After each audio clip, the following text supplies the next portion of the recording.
Lazy that I couldn't even put on a t-shirt. I'm literally, guys, in my stomach. Third floor.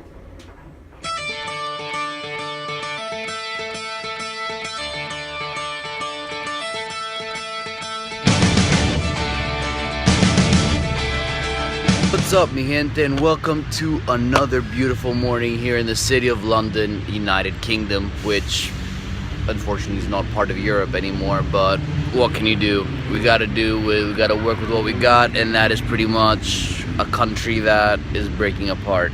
At least that's my opinion.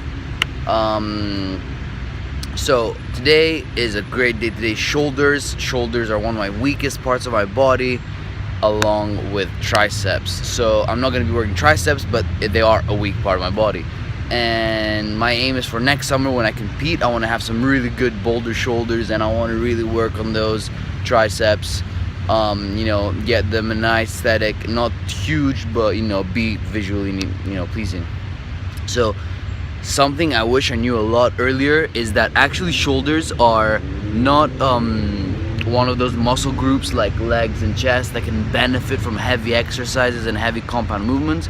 Even though you can, and it's generally good to increase your strength as it will benefit things like the bench press, shoulders themselves will not actually grow from these heavy movements, and shoulders depend a lot more on high volume exercises as they contain a lot more slow twitch muscle fibers. So what do we mean by this? We mean that you want to be including a lot of lower rest time, higher repetitions, maybe lower weight, better controlled movements. And as you will see in this workout, I include a lot of drop sets, supersets, and I exhaust the muscle by the end. And this is something that I actually saw on Fit Media. Fit Media is one of our great fitness YouTube channels right now, and it focuses a lot on the workout they showed. Focuses a lot on exhausting the muscle, and at the end, essentially pushing it to the limits. So I do essentially a drop set in side lateral raises. I start with side lateral raises. Most people don't even start with anything other than some sort of press, whether that is a dumbbell press or a military barbell press. Everybody starts with those presses, and for once, I actually chose to start with something else to see how would that change my workout. Trying out, it's good to experiment, and then I move on to a row, essentially a standing easy bar row.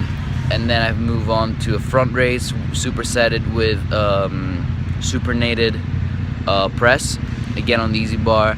And then I finish it all. So then I do some rear delts where I do bent over flies on the bench together with rear delt kickbacks, and I finish it all off on the shoulder press machine, going anywhere between 12 to 15 reps to exhaust the muscle. So that was my shoulder workout.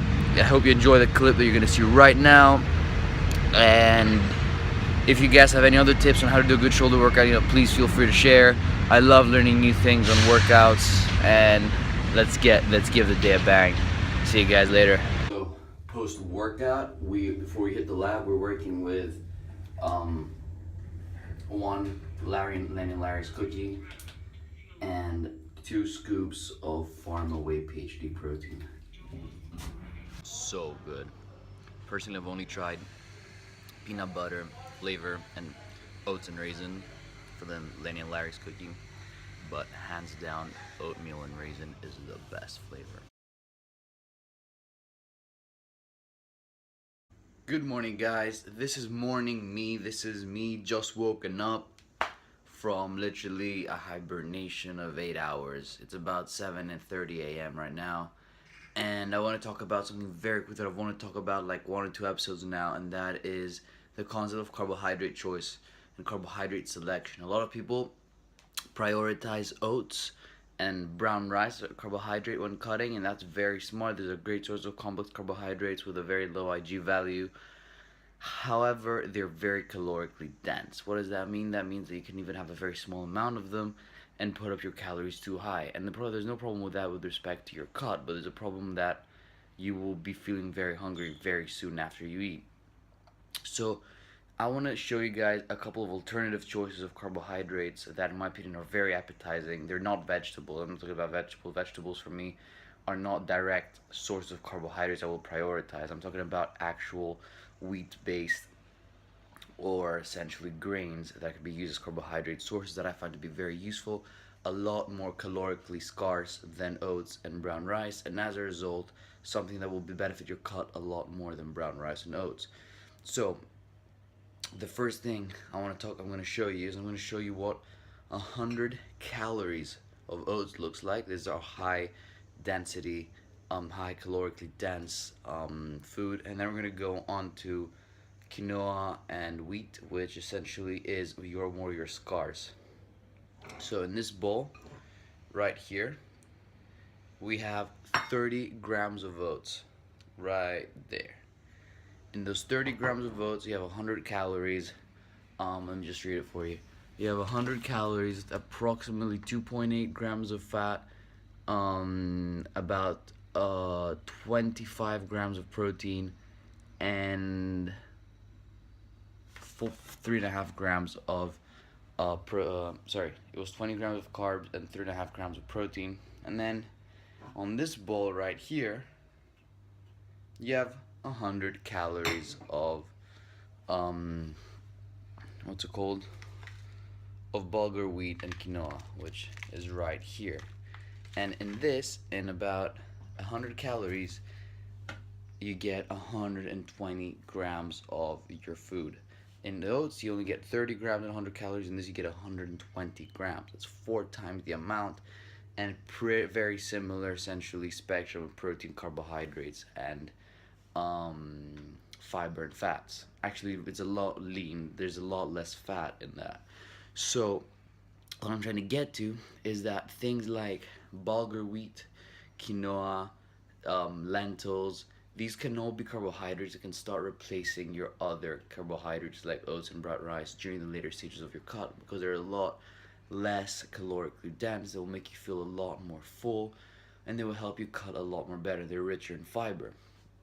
So other things in the spectrum of this type of food, which is very calorically scarce and is very high in volume, include, as I said, Bulgar wheat. Bulgar wheat is essentially just another grain which tastes very much like some sort of pasta, but it's very nice tasting, very nice feeling. And then you've got, let me get it out. Oops. Red split lentils, another type of lentil. Again, very calorically scarce, very high volume. And then you also have your green lentils. Generally, as you know, I'm a huge fan of carbohydrates. I love to regulate my carbohydrates, and I love to get the best sources of them. So yeah, guys, I hope this helped. I hope your cut is going great. Summer's around the corner. I've got 5 more days of cutting left. Let's do it. Okay guys, so we've taken a break from the lab for like about an hour and a half, because I put some samples to be processed in the PCR, and now we're going to the gym to hit legs very quickly. And it's one of those special days today, because every 10 days or every once a week I will take some pre-workout. So we're doing 1 scoop of XE Edge by Optimal Nutrition and Explode, and we're ready to hit it. What's up guys, day in the lab is done. To be fair, after waking up at 6 a.m, making meals, hitting legs, and also being 8 hours in the lab, there's no pre-workout that I could bring you back from that. But anyway, it's worth it all the way. Like, when you do things you love, you know, fitness in my case and science together, then there's nothing that it's not worth doing. So yeah, you know, it's a great adventure. But anyway, I hope you enjoyed this episode, and stay tuned for the next one. Please subscribe, give it a like, and visit the website. Tell me what you guys think. I would love to hear feedback. See you guys in the next episode. Does the hate inside of me like some kind of